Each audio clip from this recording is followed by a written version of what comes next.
જય સ્વામિનારાયણ. શ્રી સ્વામિનારાયણ વિદ્યાસાગર સ્કૂલના ઓનલાઈન શિક્ષણમાં આપ સૌ વિદ્યાર્થી મિત્રોનું હાર્દિક સ્વાગત કરું છું. વિદ્યાર્થી મિત્રો, આપણે ધોરણ 12 આર્ટ્સની અંદર સમાજશાસ્ત્ર વિષયમાં 9મો પાઠ કે જે ખૂબ જ આપણા માટે મહત્વનો, માત્ર અભ્યાસ માટે જ નહીં પણ આપણા જીવનમાં પણ આ પાઠ ખૂબ ઉપયોગી થવાનો છે. તો આવા પાઠની આપણે વાત કરી રહ્યા હતા. તો પાઠ છે સામાજિક ધોરણ ભંગ વર્તન, બાળ અપરાધ અને યુવાજન. તો સામાજિક ધોરણ ભંગ વર્તન એટલે કે સમાજના જે કઈ પ્રસ્થાપિત નિયમો છે, આ નિયમોનો જ્યારે વ્યક્તિ ભંગ કરે છે એને સામાજિક ધોરણ ભંગ વર્તન કહેવામાં આવે છે. જેમ કે સમાજનો નિયમ છે કે ભાઈ ચોરી લૂંટફાટ ના કરવી, અને જો વ્યક્તિ એ કરે તો એ ધોરણ ભંગ વર્તન છે. તો ધોરણ અનુરૂપ વર્તન અને ધોરણ વિરુદ્ધનું વર્તન.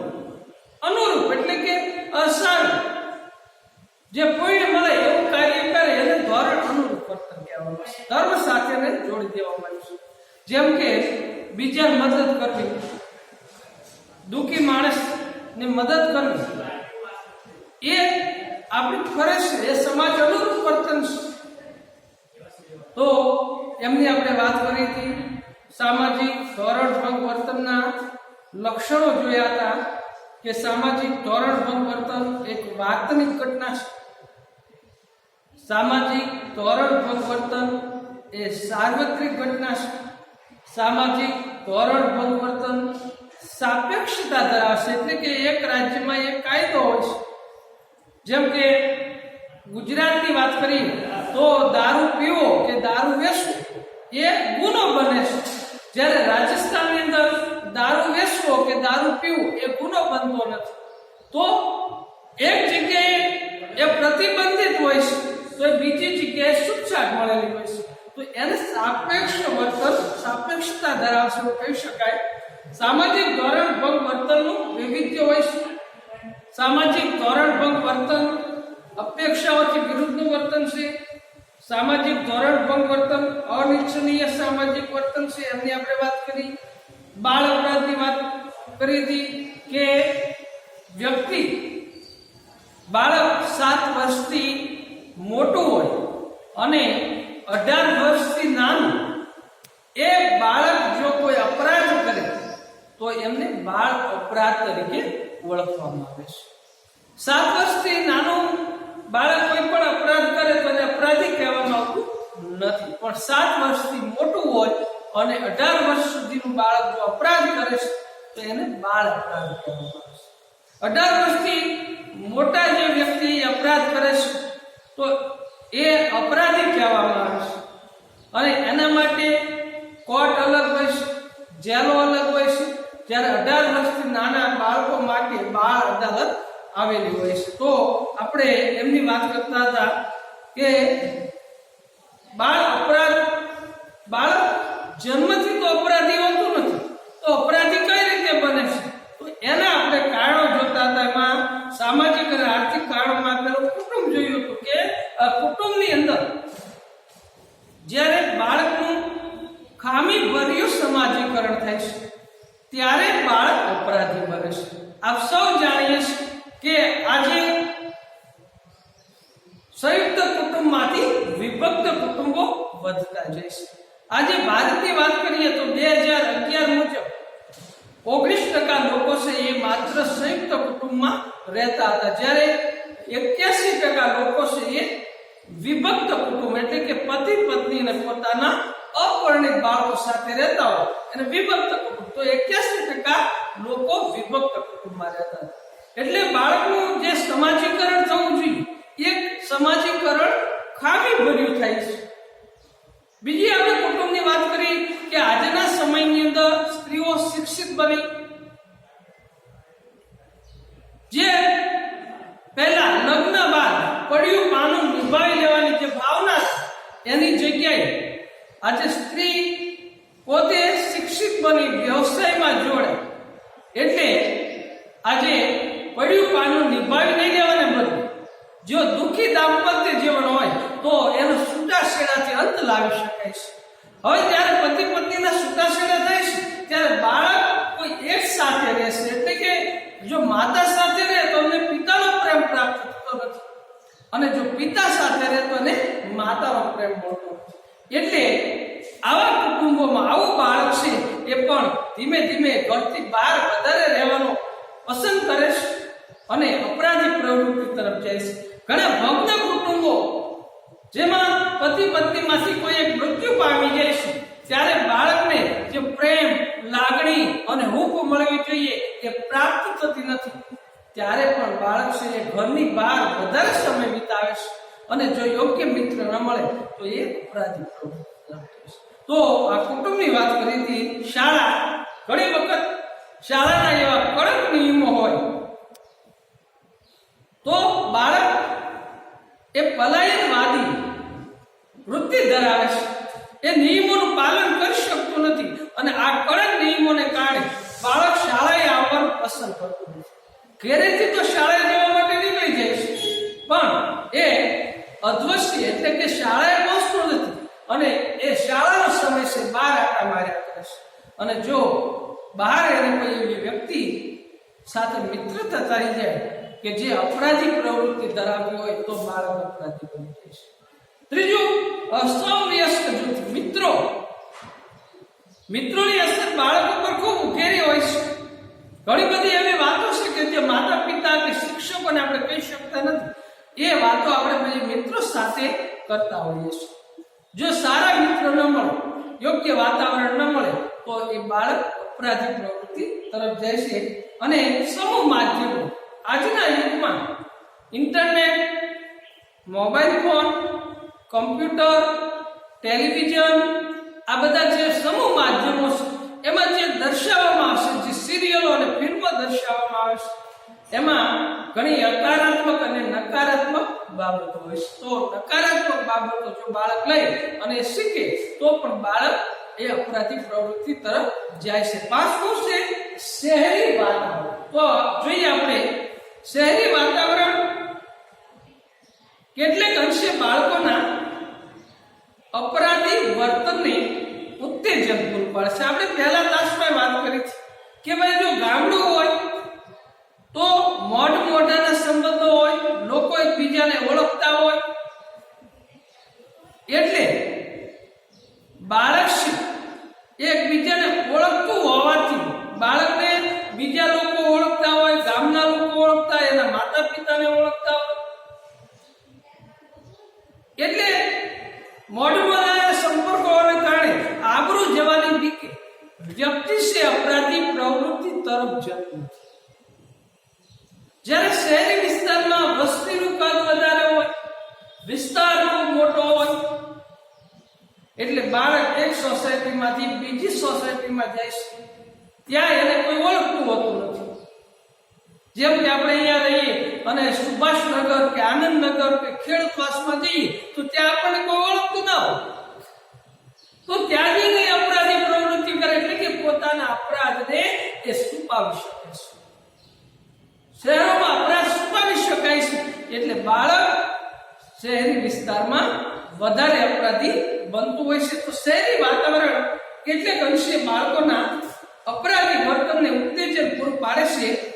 શહેરી સમુદાય એક દૂરવર્તી સમુદાય છે. દૂરવર્તી એટલે એકબીજાને ઓળખતા હોતા નથી, સોસાયટી પૂરતી જ ઓળખાણ હશે, બાકી બીજે ક્યાંય ઓળખતા હોતા નથી. જુદા જુદા વિસ્તારો હોય એમાં એટલે દૂરવર્તી, જ્યારે ગામડો છે નિકટવર્તી છે, નજીકના સંબંધો ધરાવે છે. શહેરોમાં ગુનાહિત વર્તનને છુપાવી શકાય તેમ હોવાથી બાળકને પોતાની ઓળખનો ભય ઓછો રહેશે. વળી ગંદા વસવાટ, આપણે જોઈએ કે આજે ગામડાઓ ભાંગ્યા અને શહેરોનો વિકાસ થયો છે.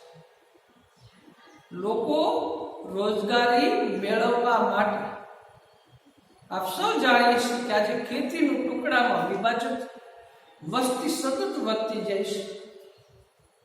વિશ્વનો 2.42% વિસ્તાર આપણે ધરાવીએ છીએ. વિસ્તારની દ્રષ્ટિએ 7મું સ્થાન આવે છે, જ્યારે વસ્તીની દ્રષ્ટિએ વિશ્વમાં ભારતનું બીજું સ્થાન છે. અને દર વર્ષે 2 કરોડ લોકોનો ઉમેરો થાય છે અને 2011માં 121 કરોડની આપણી વસ્તી, 2021માં 140 કરોડનો આંક વટાવી જવાની છે. ત્યારે લોકો ખેતીમાં રોજગારી નહીં મળતી, આજે ધીમે ધીમે ગામડા તરફથી શહેરો તરફ ગયા છે. હવે શહેરોની અંદર રહેવા માટે એમની પાસે મકાન નથી. ગામડામાંથી રોજગારી માટે જાય છે તો એ ઝૂંપડપટ્ટીઓ બાંધીને રહેતા હોય છે, ઝૂંપડાઓ બાંધીને રહેતા હોય છે. ત્યાં એમની પાસે પૂરતી સુવિધાઓ ઉપલબ્ધ નથી. ગંદા વસવાટો ઉભા કરે છે. ગ્રામીણ સમાજમાં સમાનતા જોવા મળે છે, જ્યારે શહેરી સમુદાયની અંદર એક વ્યક્તિ આલિશાન બિલ્ડિંગમાં રહેતો હોય છે, મોટી મોટી હવેલીઓ હોય છે, 2-3 કાર પડી હોય છે અને એક બાજુમાં ઝૂંપડું બાંધીને રહેતો હોય છે. એમની પાસે સાયકલ પણ હોતી નથી. તો આ વ્યક્તિ જે ઝૂંપડામાં રહેશે એના બાળકો દરરોજ જાગી એ મોટી હવેલી જોવે છે, કારો જોવે છે અને એના મનમાં એક લઘુતા ગ્રંથિ આવે છે અને એ બાળક ધીમે ધીમે પોતાની એ અપરાધી પ્રવૃત્તિ તરફ વળે છે. દરરોજ એ જોવે છે, દરરોજ લઘુતા ગ્રંથિ અનુભવે છે અને ધીમે ધીમે અપરાધી પ્રવૃત્તિ તરફ જાય છે. તો આ શહેરોની વાસ્તવિકતા છે. ગ્રામીણ સમાજ કરતા શહેરી સમાજમાં વધારે અપરાધનું પ્રમાણ જોવા મળે છે. એટલે કે ગુનાહિત ગંદા વસવાટો, વસ્તી ગીચતા પ્રત્યેક ચોરસ કિલોમીટરમાં 400 થી વધારે વસ્તી ગીચતા હોય અને આપણે શહેર કહીએ છીએ. જેવા પરિબળોને કારણે સામાજિક નિયંત્રણની અસરકારકતા ઘટે છે. શહેરનું આવું વાતાવરણ બાળકની અપરાધી પ્રવૃત્તિમાં વધારો કરવામાં એક યા બીજી રીતે ભાગ ભજવે છે અને બાળકને ધોરણ ભંગ વર્તન તરફ ધકેલે છે. અને આ શહેરીકરણ એ એમનું વાતાવરણ જેવું છે કે બાળક ધીમે ધીમે અપરાધી પ્રવૃત્તિ તરફ વળે છે અને એ સમાજના ધોરણો ભંગ કરે છે. તો આ રીતે આ પહેલું કારણ હતું, આપણે જોયું સામાજિક આર્થિક કારણ, એમાં કુટુંબ, શાળા, સમવયસ્ક જૂથ, સમૂહ માધ્યમો અને શહેરી વાતાવરણની વાત કરી. બીજું છે વ્યક્તિગત અને મનોવૈજ્ઞાનિક કારણ. બાળક અપરાધી પ્રવૃત્તિ તરફ જાય એ માટે વ્યક્તિગત અને મનોવૈજ્ઞાનિક કારણ જોઈએ આપણે કે બાળક અપરાધ માટે વ્યક્તિગત અને મનોવૈજ્ઞાનિક કારણો પણ અગત્યનો ભાગ ભજવે છે. જો બાળક યોગ્ય અયોગ્યનો વિચાર કરવા અશક્તિમાન હોય છે. આપણે જોઈએ કે બાળક એક કોની પાટી છે, એક સારી બાબતો કઈ અને ખરાબ બાબતો કઈ એ વિચારવા માટે અશક્તિમાન હોય છે, તો તે બાળક વિચલન તરફ વળે છે. આ ઉપરાંત વિદ્રોહ કરવાનું વલણ, મનસ્વીપણું, પોતે મનસ્વીપણું હોય, અસલામતીની લાગણી, એને એવું લાગતું હોય કે મારી કોઈ સલામતી નથી, ડરપોકપણું, આત્મનિયંત્રણનો અભાવ, લઘુતા ગ્રંથિ, સહાનુભૂતિનો અભાવ, હતાશા, નિરાશા અને હિંસાત્મક પ્રવૃત્તિ જેવી અનેક પરિબળોની હાજરી બાળકને સમાજ વિરોધી કે ધોરણ વિરુદ્ધનું વર્તન કરવા તરફ લઈ જશે. ટૂંકમાં એક વાત ચોક્કસ છે કે કોઈ પણ બાળક જન્મથી અપરાધી હોતું નથી.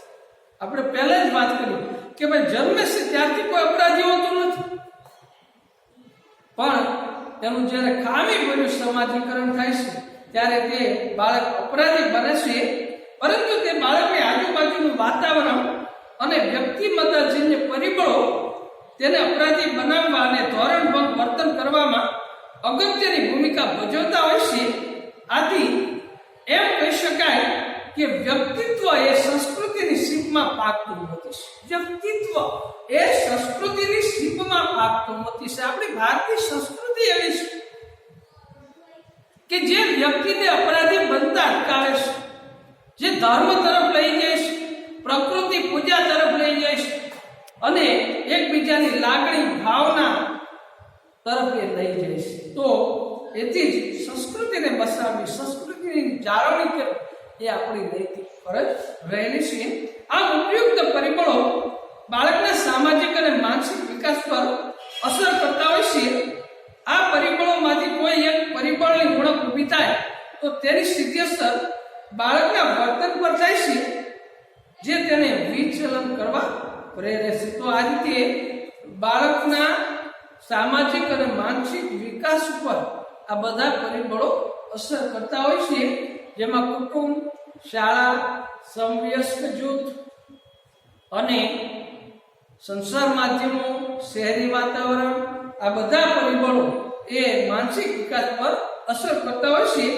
આ પરિબળોમાંથી કોઈ એક પરિબળમાં ઉણપ ઊભી થાય તો તેની સીધી અસર બાળકના વર્તન પર થાય છે, જે તેને વિચલન કરવા પ્રેરે છે. તો વિદ્યાર્થી મિત્રો, આપણે બાળ અપરાધના કારણોની વાત કરી કે બાળક કઈ કઈ રીતે કેવા કેવા કારણોથી અપરાધી બને છે. હવે જ્યારે મળશું ત્યારે બાળ અપરાધ સુધારણા. એવું નથી કે બાળક એકવાર અપરાધી બની જાય તો એ જિંદગીભર અપરાધી. તો બાળક અપરાધ કરે છે તો એને સુધારવા માટે જે શાળાઓ છે, જેમ કે બાળ અદાલત છે, પ્રોબેશન છે, સુધાર શાળાઓ, બોસ્ટલ શાળાઓ, પ્રમાણિત શાળાઓ, એમની વાત હવે પછીના તાસમાં કરીશું. અહીંયા રાખીએ. પણ ગૃહ કાર્યની અંદર વ્યક્તિગત અને મનોવૈજ્ઞાનિક કારણ સારા અક્ષરે લખી અને મારા વોટ્સએપ નંબરની અંદર મોકલી આપીશ. તો અહીંયા રાખીએ. જય સ્વામિનારાયણ.